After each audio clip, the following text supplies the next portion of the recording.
동영상이 끊어져서요. 구글 자료입니다. 구글 자료인 거예요. 이렇게 구글 자료 읽어드리는 겁니다. 네네네네.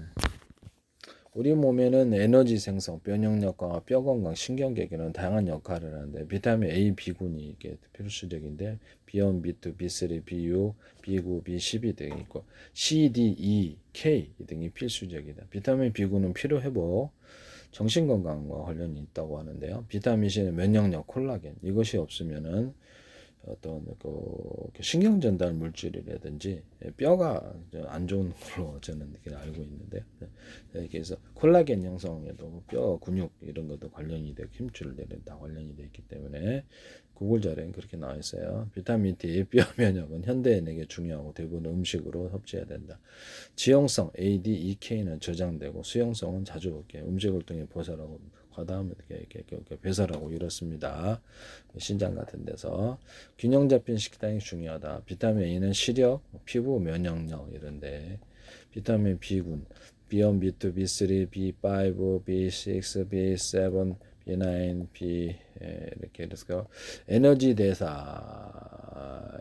대사, 피로 회복, 신경계 혈액 생성, 비타민 C, 항산화, 면역력과 콜라겐 합성, 뼈 건강 이렇게 돼 있고요. 콜라겐 합성인데 비타민 C하고 비타민 B군 중에서 B1이 가장 중요할 수도 있어요. 이것이 없으면 생명 활동에 있어서 약간 지장이 생기는 걸로 알고 있습니다. 보통 막 이렇게 생방 같은데 드시면 될 거. 생방 같은데 많이 있어요. 네, 비타민 C도 있고 비타민 B1도 동시에 마그네슘도 있어서 저는 그걸 먹는 이거를 이렇게 괜찮다고 생각. 이것도 다 이렇게 구글 통해 공부하는 겁니다. 비타민 D 뼈 건강, 항암 작용, 면역력 증진, 비타민 항산화 작용, 세포 보호, 비타민 K 혈액 연고, 뼈 건강 이런 부분들이 있어. 균형 잡힌 골고루 식사를 하지 않으면 한쪽이 부족하게 되는데요. 네. 그래서 소고기 같은 걸 드셔야지 이렇게 좀 이렇게 철분이라든지 이런 것들도 있고 그렇게 돼 있습니다. 균형 잡힌 식사, 우유 한 잔도 괜찮고, 근데 이게 보통 이렇게 곰포도에도 들어있고 그래요. 철분 같은 것. 그래서 균형 잡힌 식사, 신선한 채소, 이렇게 유제품 뭐 이런 자연 섭취가 중요하다 이렇게 나와 있습니다. 지용성 비타민은 이렇게 A, D, E, K를 지방각에서 흡수를 넣고 과잉 시에 독성, 이게 독성이 좀 뭐 이렇게 독성이 문제가 생긴다라고 나와 있습니다. 수용성 비타민 B군 C는 체내 저장이 어려워서 매일 꾸준히 섭취가 필요하다. 독성이 있으므로 몸에 이게 문제가 생긴다는 거죠. 비타민 D 햇빛을 통해서 피부에서 합성되지만 실내 활동이 많아 부족하기 쉽다. 근데 여기서 비타민 D가 어떤 작용을 하는지 말씀을 드릴게요. 비타민 D와 간의 작용.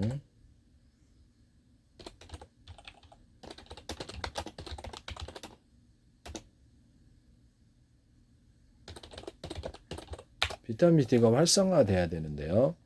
비타민 D는 이것도 구글 자료입니다. 간간 신장에서 활성화되어서 칼슘 흡수와 뼈 건강, 면역 조절 등의 필수적인 역할, 간간 신장 기능 자체에 영향을 주고 신부전이나 간 질환이 있을 때 신장이나 간에 이상이 있을 때 비타민 D 대사가 원활하지 않고 뼈도 이렇게 문제가 생기는 걸로 알고 있습니다. 활성형 비타민 D 비타민들 과다한 섭취는 이렇게 인공적으로만 과다한 섭취는 급성 신선상을 유발할 수 있어 주변에 주의해야 된다라고 구글 자료 나와 있습니다. 그래서 비활성 형태로 저장 섭취하거나 햇볕으로 생성된 비타민 D인데요. 표고버섯 같은 데도 들어있고 뭐 다른 다양한 음식에 들어있어요. 그래서 간에서 이렇게 해서 저장된다, 전환되어 가지고 이렇게 그다음에 신장에서 다시 신장에서 최종 활성형으로 전환이 다시 되고 간에서 전환이 되고 신장 전환이 이중 전환이 되고 활성화된 비타민 D는 칼슘이 장과 신장에서 잘 흡수도록 돕습니다. 그래서 이런 것이 부족하면 뼈도 약해지고 면역력도 약해지는 걸로 나요. 그래서 신장기능이 약할 때 활성형 비타민 D 부족으로 뼈 질환이 발생한다라고 나와 있습니다. 간 기능이나 신장 기능이 있었을 때 뼈가 약해지는 것이죠. 또는 독성 작용으로 인해서도 그런 뼈가 약해지는 경우가 있는데요. 이게 약물 복용 이것과도 관련이 좀 있어요. 그래서 비타민 D를 과도하게 섭취하면 혈중 칼슘 농도가 높아져서 인공적인 것을 의미하는 거예요. 신장의 독성을 일으킨다. 급성 신선상을 유발한다. 이렇게 나와 있어요. 과다 복용을 금지. 과다복용을 조심해라. 이렇게 구글 자료에는 나와 있습니다. 그래서 우리 몸 안에서는 몸의 모든, 제가 동영상을 여러 개로 분할했는데 중간에 이게 전형적인 분이 자꾸 끊어지네요.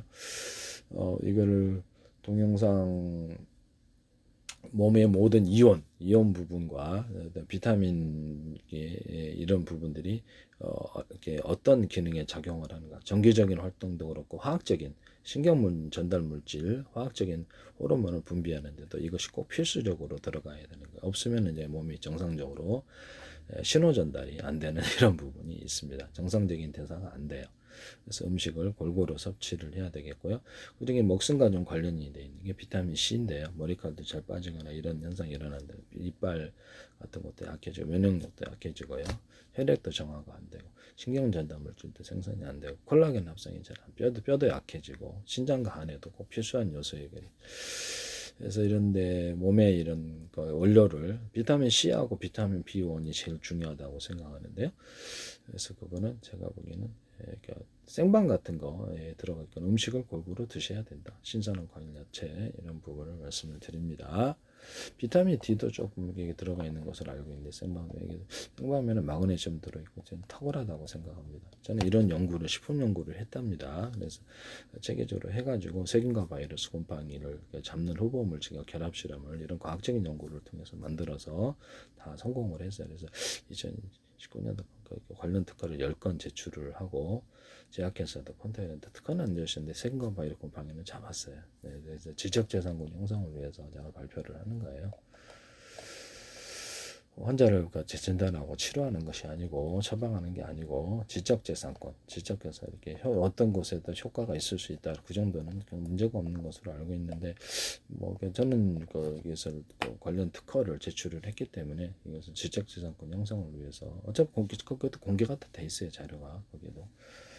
그래서 이런 부분을 제약회사에서 연결하시면 좋고요. 제약회사에서 연락 주시면 저도 합니다. 네.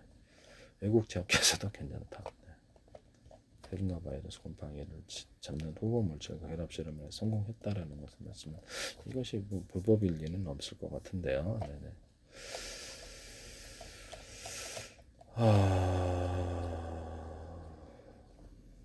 제약회사도 연구하시잖아요.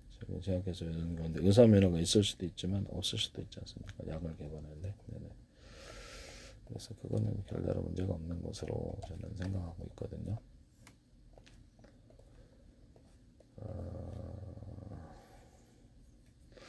네, 그렇습니다.